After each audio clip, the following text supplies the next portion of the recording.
दोस्तों, सुज़लोन एनर्जी की बात करें तो स्टॉक के अंदर आज भी हमने तेजी देखी है। स्टॉक लगातार बेहतर कर रहा है। निचले लेवल से अब खरीदारी देखने को मिल रही है। 53 तक चला गया तो स्टॉक अब आज इंट्राडे में 60 तक पहुंचा है। ऐसे में क्या है आगे की उम्मीद, उसको जानेंगे। इसके बीच में काफ़ी बड़ी गुड न्यूज़ निकल के आ रही है। हमारे renewable energy minister Prahlad Joshi की तरफ से बड़ा बयान निकल कर आया है। क्या है उसके मायने, उसको समझने की कोशिश करेंगे। इसके अलावा कुछ और बड़ी अपडेट निकल के आ रही है। आप समझ सकते हो कि इस समय समुद्री हवाएं काफ़ी तेज़ी से चले, उसका फ़ायदा उठाने की तैयारी कर ली है। तो पूरी अपडेट क्या है उसको जानेंगे, और रिजल्ट की क्या संभावना बन रही है, एक्सपर्ट क्या कह रहे हैं रिजल्ट को लेकर, वो भी जानेंगे इस वीडियो के माध्यम से। लेकिन फ्रेंड्स, उससे पहले अगर आप पहली बार हमारे चैनल पे आए तो चैनल को सब्सक्राइब कर दीजिए, एक बेल आइकॉन दबा दीजिए ताकि जब भी नया वीडियो बने पहला नोटिफिकेशन आपको मिले। वीडियो पसंद आए तो लाइक से जरूर कीजिए। चलो फ्रेंड्स, वीडियो स्टार्ट करते हैं। मैं हूँ आपका दोस्त एस बी दवे और हमारे अपने चैनल ऑनलाइन कमाई में आपका बहुत बहुत स्वागत है। सबसे पहले सुजलॉन एनर्जी के कारोबार की बात करें तो 59.35 पर क्लोजिंग थी, जहां पे 1.44% की तेजी देखने को मिली। स्टॉक आप देख रहे हो काफ़ी बेहतर कर रहा है। पिछली बार अब जो गिरावट का सिलसिला शुरू था, ये स्टॉक 53 तक चला गया था, लेकिन पिछले एक सप्ताह में 53 का स्टॉक काफ़ी तेज़ी से दौड़ते हुए 59 पर आ चुका है। तो आप देख सकते हो कि क्लोजिंग कल की 58.51 के आसपास थी। आज शुरुआत पॉजिटिव हुई और आप देखिए पूरे दिन में इसमें गिरावट देखने को नहीं मिली। इंट्राडे में इसने 60 का हाई भी बना है, तो काफ़ी बेहतर कर रहा है। स्टॉक लगातार इस समय दौड़ता हुआ दिखाई दे रहा है। तो फाइनली बहुत दिन के बाद आज फ्राइडे को इसने 60 को फिर से टच किया, और ये आप देखिए 10 सप्ताह के बाद हमें ये देखने को मिला है।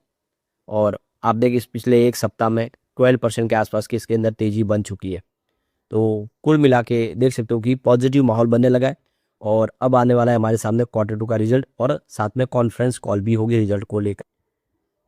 तो लगातार की तेजी की वजह से देखें तो मार्केट कैप 82,500 करोड़ तक पहुंच चुका है।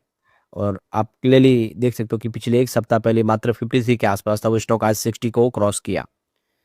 अब यहाँ पे आप क्लियरली समझ सकते हो कि अपने 52 वीक के हाई से 21% स्टॉक ऑलरेडी करेक्ट हो चुका है। मई 2025 को इसने 74.30 का हाई बनाया था, तो उस लेवल से स्टॉक अभी भी 21% नीचे है। तो अब आप देख ही सकते हो कि 4 नवंबर मंगलवार को कंपनी अपना क्वार्टर 2 का रिजल्ट डिक्लेयर करेगी। तो सितंबर का रिजल्ट हमारे सामने आने वाला है, हाफ ईयर का। इसके बाद में कंपनी अपनी कॉन्फ्रेंस कॉल करने जा रही है, जिसमें अपने एनालिस्ट इंस्टीट्यूशन इन्वेस्टर के साथ में बातचीत करेगी, जिसके लिए इन्होंने टाइम तय किया है 5:30 बजे, 5:30 पर 4 नवंबर को ही ये मैनेजमेंट जो है अपने सारे के सारे जो लोगों के सवाल है उसके जवाब देगी। रिजल्ट कैसा है उसकी जानकारी शेयर करेगी। क्वार्टर 2 के रिजल्ट के डिक्लेयर होने के बाद यहाँ पे कुछ फिजिकल रूप से एनालिस्ट कॉन्फ्रेंस भी करने जा रही है कंपनी। और ये देखो कि 6 नवंबर 2025 से शुरू हो जाएगी, जो 20 नवंबर तक चलेगी लगभग। तो इसमें अलग अलग जो ब्रोकेज फर्म वगैरह है उनके साथ में कंपनी मीटिंग करने जा रही है, जिसमें आप देखें तो बी एन की सिक्योरिटीज, यूबीएस, आनंद राठी, अविडास स्पार्क, जेएम फाइनेंशियल और कोटक सिक्योरिटीज के साथ में कंपनी की अलग अलग फिजिकल मीटिंग होगी। और ये 6 तारीख से शुरू हो जाएगी, 20 तारीख तक चलेगी। तो कुछ बड़े फैसले लिए जा रहे हैं, काफ़ी शानदार होंगे आने वाले समय। क्वार्टर 2 के दरमियान कंपनी ने काफ़ी अचीव किया। आप देखिए कंपनी ने यहाँ पे काफ़ी बड़े प्रोजेक्ट भी साइन किए, जिसमें कंपनी को एनटीपीसी से 1166 मेगावाट का बड़ा प्रोजेक्ट प्राप्त हुआ है। टाटा पावर रिन्यूएबल एनर्जी की तरफ से 838 मेगावाट का इनको एक बड़ा प्रोजेक्ट मिला है। इसके अलावा जेलेस्ट्रा की तरफ से 381 मेगावाट का एक प्रोजेक्ट प्राप्त हुआ है। तो ये देखो कि आनंद राठी इस समय बुलिश है सुजलॉन को लेकर। अब यहाँ पे क्वार्टर 2 के रिजल्ट को लेकर जेएम फाइनेंशियल ने अपना अंदाजा रखा है। तो यहाँ पे देख सकते हो कि उनका कहना है कि जो कंपनी का रिवेन्यू है उसमें 40% की बेसिस पे जंप देखने को मिल सकती है। और इसके पीछे वजह कंपनी का जो है डिस्पैच जो 410 मेगावाट के आसपास है Q2 2026 के दरमियान। और यहाँ पे एबिटाडा जो है उसमें भी देख सकते हो कि वृद्धि देखने को मिल सकती है। पर उन्होंने यहाँ पे देख सकते हो कि जेएम फाइनेंशियल की तरफ से जो है थोड़ा से निराशा व्यक्त की है टारगेट को लेकर। लिए संभावना ये है कि बिजनेस पड़ता हुआ दिखाई। दूसरी तरफ देखें तो मोतीलाल ओसवाल फाइनेंशियल सर्विस ने भी अपना क्वार्टर 2 का जो नजरिया रखा है उसमें प्रॉफिट के अंदर 1% के अर्निंग बेसिस पे गिरावट देखने को मिल सकती है। लेकिन कंपनी का जो सेल्स है उसमें 22% की जंप देखने को मिल सकती है। तो यहाँ पे मोतीलाल ओसवाल के हिसाब से देखें तो कंपनी का सेल्स 2785 करोड़ के आसपास रहने की उम्मीद है। और यहाँ पे कंपनी की तरफ से जो क्यू टर्बी के दरमियान देखा 365 मेगावाट का इन्होंने ऑर्डर प्रोजेक्ट कंप्लीट किए। तो ये देखो कि इसमें 42% की ऑन बेसिस पे जंप देखने को मिली है। लेकिन यहाँ पे देखो कि ऑर्डर में आप देखिए तो क्यू ऑन क्यू बेसिस पे 18% की कमी भी आई है। ये मोतीलाल ओसवाल भी इस समय बुलिश है। दूसरे तरीके तो नोमा इंस्टीट्यूशनल इक्विटीज़ की तरफ से जो रेवेन्यू की संभावना व्यक्त की है वो है 2915 करोड़ के आसपास रहने की उम्मीद है, जिसमें 38.63% के बेसिस पे जंप देखने को मिल सकती है। लेकिन 6.89% की क्वार्टर ऑन क्वार्टर बेसिस पे गिरावट हो सकती है। एबिटाडा 470 करोड़ के आसपास रह सकता है और इसमें 60% की ईयर बेसिस पे जंप देखने को मिल सकती है। लेकिन क्वार्टर ऑन क्वार्टर बेसिस पे 21.39% की गिरावट हो सकती है। और मार्जिन जो अगर आप देखें तो वो 16.2% के आसपास रह सकता है। नेट प्रॉफिट 257 करोड़ के आसपास रह सकता है, जिसमें आप देख लो कि 28.38% की ईयर ऑन बेसिस पे जंप देखने को मिल सकते हैं। लेकिन क्वार्टर ऑन क्वार्टर बेसिस पे 20% की गिरावट हो सकती है, ये नोमा का कहना है। तो कुल मिला के देख सकते हो कि इस बार ऑर्डर ज़्यादा कंप्लीट नहीं हो पाए। उसके पीछे की काफ़ी ज़्यादा बारिश रही, हैवी रेन की वजह से इन्होंने 375 मेगावाट के आसपास के ऑर्डर कंप्लीट किए।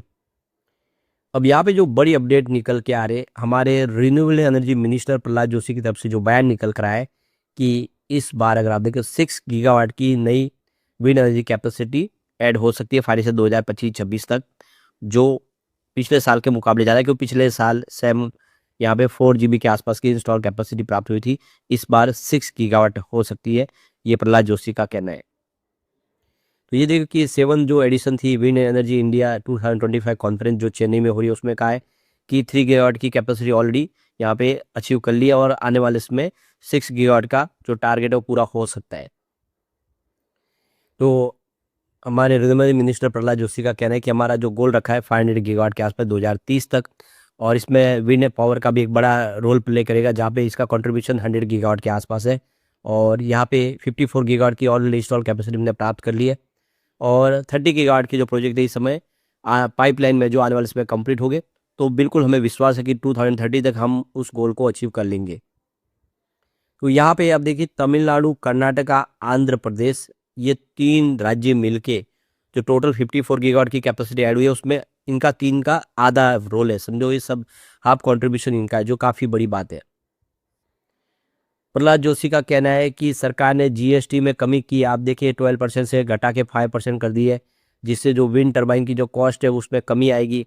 यानी करीब पर मेगावाट 25 लाख रुपीज़ की कीमत कम हो जाएगी, जिससे ज़्यादा से ज़्यादा जो निवेशक है इसमें निवेश करेंगे और आने वाले समय प्रोजेक्ट और तेज़ी से बढ़ते हुए दिखाई देंगे। इसके अलावा सरकार ने यहाँ पे approval list of model and manufacturer भी जारी कर दी है और सरकार आप देखें इसे एक विंड फ्रेमवर्क भी तैयार करी है, जिससे आने वाले समय करीब 10% तक का जो आप देख लो कि ग्लोबल जो डिमांड है वो 2030 तक कंप्लीट करते हुए दिखाई देगी विंड एनर्जी, और 2040 तक 20% ये टोटल ग्लोबल डिमांड इंडिया पूरी करेगी। ग्लोबल मार्केट मैन्युफैक्चरिंग हब बन जाएगा इंडिया विंड एनर्जी का, ये हमारे मिनिस्टर जी का कहना है।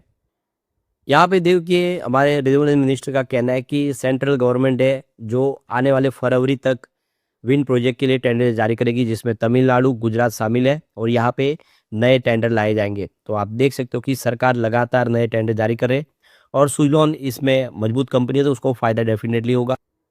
अब एक जो बड़ी अपडेट और निकल के आ रही है, इस समय जलवायु संकट के दौर में गुजर है और क्लीन एनर्जी के प्रोजेक्ट इस समय ठप पड़े हैं, लेकिन समुद्र के अंदर जो हवा उड़ रही है वो बहुत ही शानदार है। और जो नई रिपोर्ट जारी की गई है उसमें कहा गया है कि 2030 तक ऑफशोर विंड में जो बिजली निर्माण होने वाली जो ऊर्जा है, यानी जो ऑफशोर विंड है उसकी जो कैपेसिटी 3 गुना बढ़ सकती है।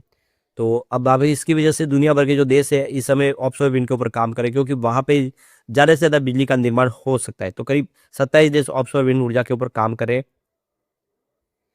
तो यह आप देख सकते हो कि करीब 263 गीगावाट के ऑफशोर विंड के प्रोजेक्ट 2030 तक कंप्लीट होंगे, जिसमें जो 15 देश है यूरोप के वो 99 गीगावाट की कैपेसिटी प्राप्त करेंगे।